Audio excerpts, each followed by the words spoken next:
ఇది జాతీయ రహదారి NH-44.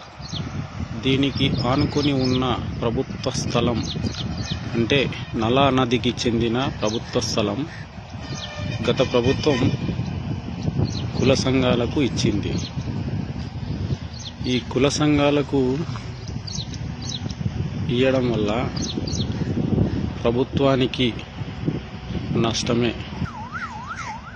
ప్రస్తుతం కొత్తకోట ప్రభుత్వ కార్యాలయాలు మొత్తం అద్దె భవనంలో ఉంటున్నాయి. ఇంత పెద్ద స్థలాన్ని వదిలిపెట్టి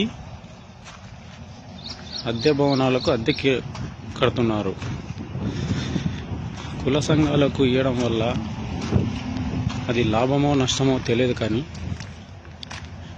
కోట్లు విలువ చేసే భూములు మాత్రము ప్రభుత్వ ఆస్తులు ఇలా పంచడం ఎంతవరకు సమంజసం?